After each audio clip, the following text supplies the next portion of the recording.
Saúdo os irmãos e a todos os nossos ouvintes com a gloriosa paz do Senhor. E que essa paz ela venha reinar em cada coração até a vinda do nosso Senhor. Para mim é motivo de alegria estar mais uma vez na presença do Senhor, porque na presença do Senhor há fartura de alegria. E todos aqueles que têm Jesus na vida, eles têm tudo, porque o Senhor, Ele tem tudo de bom para cada um de nós. Nesta noite, irmãos, eu irei compartilhar com os irmãos aqui uma parte da palavra de Deus, aqui é quase um capítulo, né? Porque é uma história bem conhecida, mas é uma história que nos dá muitas lições. É a história da mulher samaritana, da mulher de Samaria, que está lá em João 4, lá do versículo 1, eu irei ler quase a história toda, o capítulo todo, porque para que os irmãos compreendam melhor a história desta mulher. Uma mulher anônima que não sabemos o seu nome, mas que tem muito a nos ensinar nesta noite. Que o Senhor, Ele possa quebrantar os nossos corações para que possamos aprender cada vez mais. Diz assim, João 4, do versículo 1 até praticamente o 22, mais ou menos. Então, diz assim a palavra do Senhor. E quando o Senhor veio a saber que os fariseus tinham ouvido que Jesus fazia e batizava mais discípulos do que João, ainda que Jesus mesmo não batizava, mas os seus discípulos, deixou a Judeia e foi outra vez para a Galileia. E era-lhe necessário passar por Samaria. Foi, pois, a uma cidade de Samaria chamada Sicar, junto da herdade que Jacó tinha dado a seu filho José. E estava ali a fonte de Jacó. Jesus, pois, cansado do caminho, assentou-se assim, junto da fonte. Era isso quase a hora sexta, meio-dia, né? Veio uma mulher de Samaria tirar água. Disse-lhe Jesus, dai-me de beber, porque os seus discípulos tinham ido à cidade comprar comida. Disse-lhe, pois, a mulher samaritana, como sendo tu judeu, me pedes de beber a mim, que sou mulher samaritana? Porque os judeus não se comunicavam com os samaritanos. Jesus respondeu e disse-lhe, se tu conheceras o dom de Deus e quem é o que te diz, dai-me de beber, não lhe pedirias e ele te daria água viva. Disse-lhe a mulher, Senhor, tu não tens com que atirar e o poço é fundo. Onde, pois, tens a água viva? És tu maior do que Jacó, és tu maior do que Jacó, o nosso pai, que nos deu o poço, bebendo ele próprio dele, e os seus filhos e o seu gado? Jesus respondeu e disse-lhe, qualquer que beber desta água tornará a ter sede, mas aquele que beber da água que eu lhe der, nunca mais terá sede, porque a água que eu lhe der se fará nele uma fonte de água a jorrar para a vida eterna. Disse-lhe a mulher, Senhor, dá-me dessa água, para que não mais tenha sede, não venha aqui tirá-la. Disse-lhe Jesus, vai, chama o teu marido e vem cá. A mulher respondeu e disse, não tenho marido. Disse-lhe Jesus, disseste bem, não tenho marido, porque tiveste 5 maridos e o que agora tens não é teu marido. Isso disseste com verdade.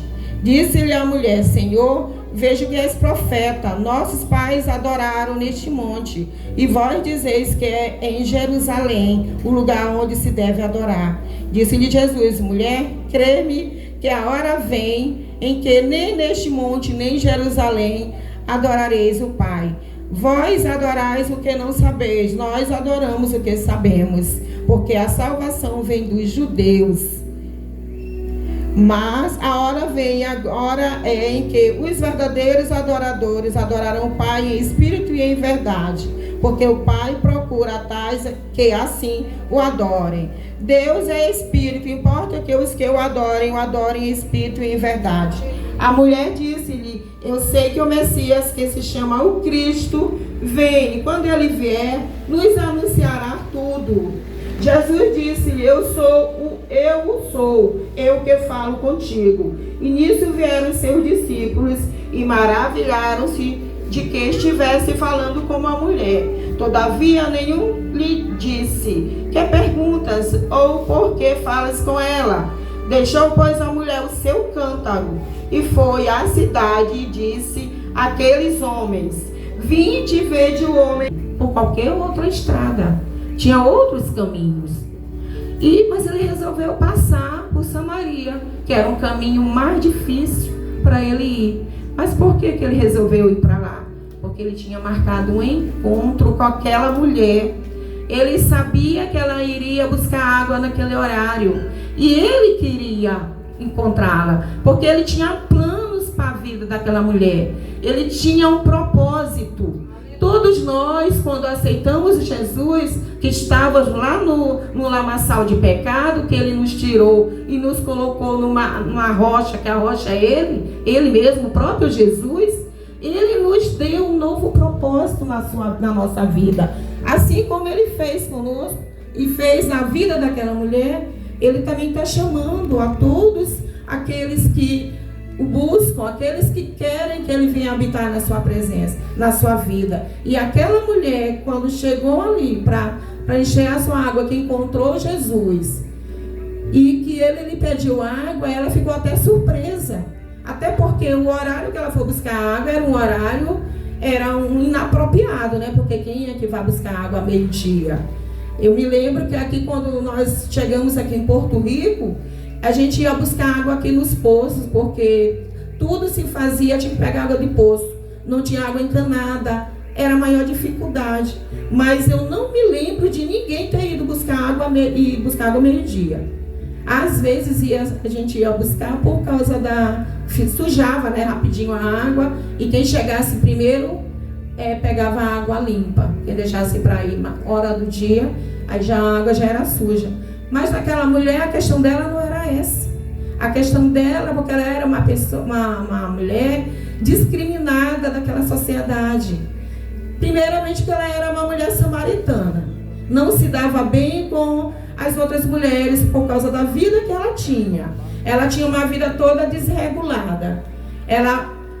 Jesus disse logo para ela tinha a vida conjugal dela, familiar. Ela teve 5 maridos, e já estava no 6º. Então a vida familiar dela não era uma vida boa. Tem uma pessoa que já tinha passado por 5 casamentos, estava no 6º. Isso demonstra que ela ainda não tinha encontrado um equilíbrio para sua vida, que ela ainda não tinha encontrado a solução que procurava. E com certeza estava ali à margem, para ir buscar água meio-dia.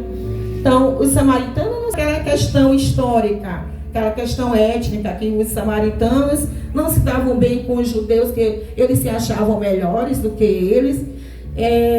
Os judeus não se davam bem com os samaritanos, então tinha aquela rivalidade, tinha aquela briga entre eles, de um não gostar do outro, de um excluir o outro, não conviver com o outro. E a gente sabe que foram muitos anos de disputa e de briga. Mas Jesus, ele não quis saber disso. Ele era judeu, aquela mulher era samaritana. Ele não quis saber, ele procurou o caminho mais difícil para chegar, para ficar lá à espera daquela mulher. Mas ele sabia o porquê ele estava ali. Porque ele queria dar uma nova vida para aquela mulher. Aquela mulher, ela estava em busca de uma transformação. E é isso que o nosso Deus faz na nossa vida. Quando ele chega, a transformação de vida, a mudança. Eu, escutando uma pregação, eu até concordei com ele, o pregador dizer que nós temos a vida antes de Cristo e depois de Cristo. Nós somos uma pessoa antes de conhecermos a Cristo e somos outra depois que o conhecemos. Claro que a vida de antes é uma vida errante, mas a vida depois que nos entregamos, que confessamos Jesus na nossa vida, é uma vida totalmente diferente. Você pode ser do jeito que você for, ter praticado o pecado que você praticou, mas quando você tem um encontro com Cristo, a sua vida é totalmente modificada. E que lições podemos tirar aqui dessa história desta mulher? Muitas lições. A primeira é que a sua vida, a questão da sua família, com certeza a sua história foi transformada, foi restituída. Outra questão que podemos ter, aquela mulher, quando ela se encontrou ali com Jesus, ela fez muitas perguntas para ele, com relação a como se deve adorar. Ela fez perguntas para Jesus, porque ela estava cheia de dúvidas. Ela estava à procura de um porto seguro, de alguém que lhe desse uma orientação de como adorar, de como viver. E Jesus tirou todas as dúvidas daquela mulher. Quando Jesus chega, as dúvidas vão embora, as incertezas que nós tínhamos a respeito do presente, do futuro, vão todas embora. Porque Jesus, ele nos firma, ele nos dá um novo direcionamento, ele nos dá uma nova orientação, e assim podemos seguir a nossa vida, sabendo que ele está conosco. Então, Jesus, ele quer ter. A segunda coisa que ele fez com aquela mulher foi oferecer. Outra lição que podemos tirar, ele ofereceu a água para ele. Ele disse que a água que ele dá, quem beber dessa água não vai ter mais sede. Porque Jesus, ele é a própria fonte dessa água viva. Quem bebe dessa água, ele não vai ter mais sede, porque todos os seus anseios vão estar supridos. Todas as suas necessidades, elas vão estar supridas. Você pode passar pelas dificuldades, mas você tem a certeza que Jesus, ele está ali, lhe sustentando, está ali, lhe auxiliando. Então é importante que você faça como aquela mulher. Escolha ter um relacionamento com Deus. Jesus fez tanto por aquela mulher, meus irmãos, que ela saiu dali e foi anunciar a palavra de Deus para todo aquele povo da sua cidade. Mesmo ela sendo uma mulher discriminada, mesmo ela estando ali à margem da sociedade, mas Jesus encorajou aquela mulher a seguir em frente, a seguir avante, e ela foi à sua cidade anunciar o que Jesus tinha feito por ela. Quando Jesus chega na vida do pecador, ele transforma. Aquele pecador que foi crucificado lá na cruz com Jesus, no dia que ele entregou a sua vida por cada um de nós, aquele pecador, ele reconheceu o seu pecado, e naquela mesma hora ele foi perdoado. Então aquela mulher samaritana, ela recebeu o perdão. Jesus perdoou de tudo que ela já tinha feito. Então é muito importante, meus irmãos, quando Jesus chega, ele tem essa capacidade de nos resgatar, de nos perdoar, de nos colocar em cima da rocha. A rocha que é Jesus. Então vamos procurar buscar a Jesus, fazer como aquela mulher, procurar ter um relacionamento com ele, procurar fazer um compromisso. Mas para isso você precisa entregar, confessar a Jesus. Precisa dizer: Jesus, vem morar na minha vida, vem fazer morada em meu coração. Eu quero te servir, eu quero ser uma nova criatura. Aqueles que estão em Cristo, nova criatura são. Você pode ser a pior das criaturas, a pior das pessoas, mas a partir do momento que você aceita Jesus, que você confessa a Ele como seu único e suficiente Salvador, tudo muda. Aquele futuro tenebroso que você tinha, ele é mudado imediatamente. Aquele pecador da cruz, ele foi liberto e ele foi salvo. Jesus disse para ele: hoje mesmo estarás comigo no paraíso. porque ele se arrependeu dos seus pecados e reconheceu que ele precisava confessar a Jesus. Paulo e Silas, quando encontraram um certo homem, que ele perguntou para eles o que ele deveria fazer para ser salvo. E ele disse: basta crer no Senhor Jesus Cristo e será salvo, tu e tua casa. Esta passagem se encontra lá em Atos 16, 30, 31. Então, se você crer e confessar a Jesus como Salvador, você vai ganhar a salvação, vai ganhar a vida, o direito de vida eterna, de morar no céu. Porque quando você aceita Jesus, você ganha esse passaporte para o céu. Você pode ter todo o dinheiro do mundo, você pode ter todo o ouro, toda a riqueza, mas nada nesta terra vai lhe dar essa capacidade, vai lhe dar esse passaporte, esse direito de vida eterna. O único caminho que te leva, que nos leva até o céu de glória, até uma vida eterna com Cristo, é aceitá-lo como seu Salvador, é confessá-lo, é mandar ele vir habitar na sua vida, fazer como aquele homem que perguntou para Paulo e Silas, é crer no Senhor Jesus e será salvo tu e tua casa. Quando fazemos esse compromisso com Cristo, meus irmãos, tudo na nossa vida transforma, na nossa casa, porque nós, enquanto testemunhas, passamos a ser o exemplo na nossa casa. Então, os da nossa casa que conheciam as nossas atitudes, eles passam a nos ver com outros olhos. Por quê? Porque a pessoa que tem Cristo na vida é nova criatura e ele já vai ter uma nova atitude. A Bíblia diz que aquele que mentia, ele não vai mentir mais. Então, tudo é mudado. Vale a pena ser crente, vale a pena fazer esse compromisso, vale a pena pedir para Jesus fazer essa mudança na sua vida, vale a pena mandar ele vir comandar os seus projetos, vale a pena ser crente.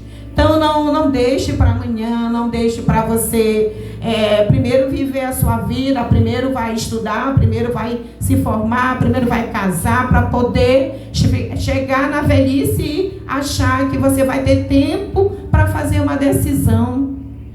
Infelizmente não é assim. O homem ele faz muitos projetos, mas Deus é quem decide.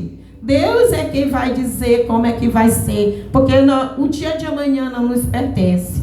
Nós não sabemos o que vai acontecer daqui a 1 segundo, daqui a 1 minuto, quanto mais o dia de amanhã.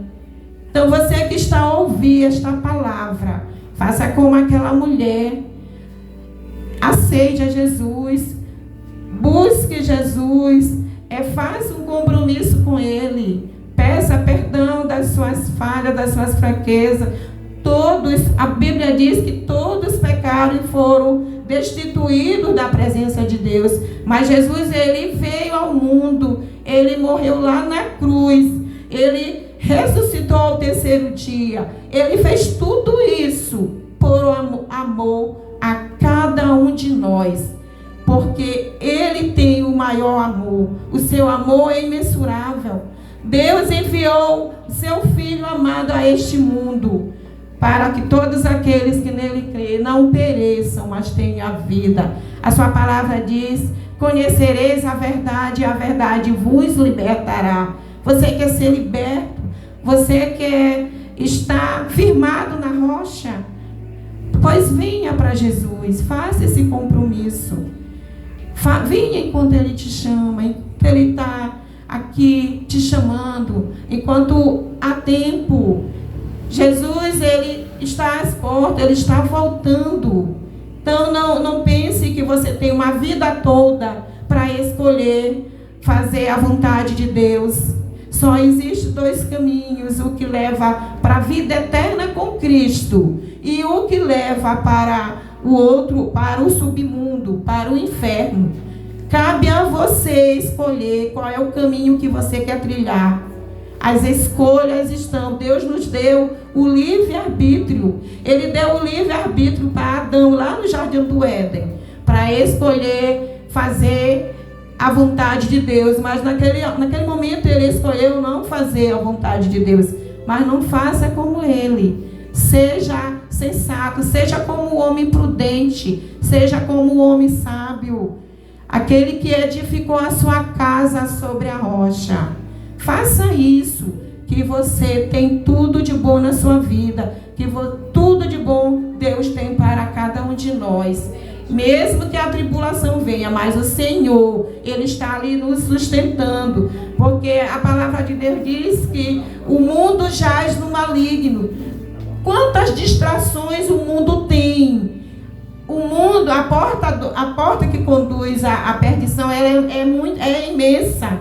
As distrações estão aí chamando, convidando para que você vá participar. Mas escolha o melhor para a sua vida. Escolha a porta estreita, que é Jesus. Reconheça Ele como o Salvador da sua vida. Dê esse voto de confiança, porque Deus, Ele te escolheu. Ele quer mudar a sua história. Ele quer fazer de você uma nova pessoa, uma nova criatura. Então faça como aquela mulher. Jesus escolheu passar por ali, deu essa oportunidade para ela, como Ele está lhe dando essa oportunidade agora. Então, não deixe para amanhã, não endureça o seu coração, mas abra este coração para que ele possa jorrar a água viva que veio de Jesus, que é a fonte, Ele é o nosso manancial. É Ele quem vai nos conduzir para o gozo eterno com Cristo, com Deus, lá nas mansões celestiais. Então, que Jesus nos abençoe, que Ele nos guarde, que você fique com esta palavra, porque é a palavra que edifica, é a palavra de Deus, é a verdade para ouvir e aprender, porque é a palavra de Deus. Que Deus nos abençoe, que Ele continue nos seus caminhos, para que possamos estar aqui firmes, inabaláveis, até a sua volta. Que o Senhor nos abençoe. Fique conosco nesta noite. Eu agradeço a oportunidade, em nome de Jesus.